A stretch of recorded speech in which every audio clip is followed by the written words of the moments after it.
انسان ان ساری نسبتوں سے بھی پیار کرتا ہے جن کا تعلق محبوب سے ہو جاتا ہے، ان گلیوں سے بھی پیار ہو جاتا ہے، ان رستوں سے بھی پیار ہو جاتا ہے۔ کسی نے بابا فرید سے رستہ پوچھا تھا دلی میں کسی شہر کا، کسی محلے کا، کسی علاقے کا، تو فرمانے لگے نہیں آتا۔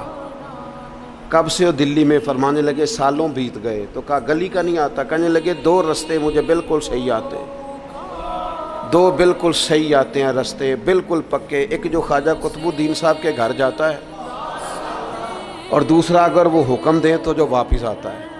دو رستے، ایک کو یار دی یاد پکائیے تے وہ یاد مکمل کیتی ہے۔ جو کام کرنے والا تھا اس میں کوتاہی، وہ اس میں کوئی قضا نہیں کسی قسم کی۔ تو کچھ چیزیں ایسی ہوتی ہیں، یعنی بندہ نا ان جگہوں سے بھی پیار کرتا ہے جن کی محبوب سے نسبت ہو، ان تعلقات سے بھی پیار کرتا ہے۔ ہمارے ہاں لوگ یہ کام نہیں کرتے، ہمارے ہاں لوگ فرد واحد سے محبت کرتے ہیں، نسبتوں کو چھوڑ جاتے ہیں۔ ہم سادے لوگ ہیں نا، تو ایک دفعہ ایک بزرگ اور ہمارے عزیزوں میں سے ہی اور ان کی اہلیہ دونوں میاں بیوی بوڑھے تھے، تو اپنے داماد کی کچھ شکایتیں اور کچھ دکھ بیان کر رہے تھے۔ تو دکھ بیان کرتے کرتے کہہ رہے تھے منڈا بڑا چنگا ہے، گھر دے نہیں سو ٹھیک، منڈا بالکل ٹھیک ہے، ماں سکھاندی ہے، باپ غلط گائیڈ کردا ہے، کو تھوڑا جا نقص پہنا پائیاں چ بھی ہے۔ تو میں ان کی باتیں سن کے ہنس پڑا، تو مجھے کہنے لگے آپ کیوں ہنس رہے ہیں؟ میں نے کہا جی بات ہے نا، نہ جس کی ماں ٹھیک، نہ جس کا باپ ٹھیک، نہ جس کے وہ خود کیسے ٹھیک ہو گیا؟ یہ انوکھی بات ہے کہ اس سے تعلق رکھنے والی کوئی شے ٹھیک نہیں۔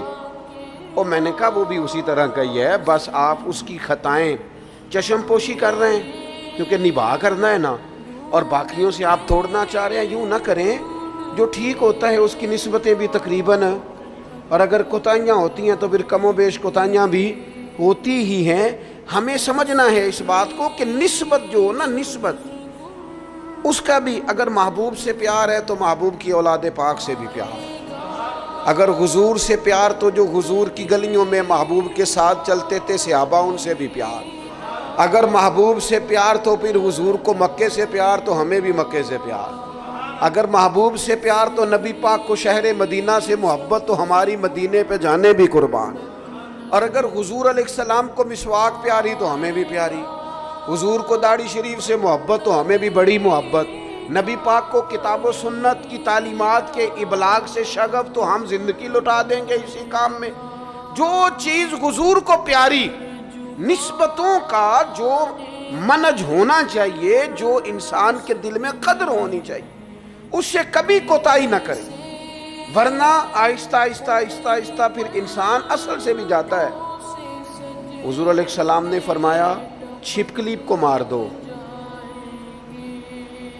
چھپکلی نظر آئے مار دو۔ حضور اس کا قصور؟ جانور تو بڑے گھومتے ہیں نا، اور درجنوں اور بیسیوں جانور ہیں، اور حشرات الارض ہمیں زمین پہ چلتے دکھائی دیتے ہیں، تو چھپکلی ہی کو کیوں مارے؟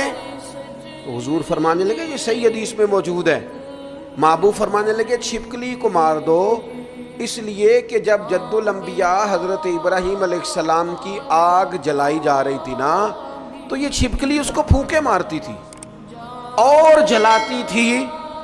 تو جناب ابراہیم سے اگر چھپکلی بھی اختلاف کرے تو ہمیں وہ چھپکلی بھی پسند نہیں۔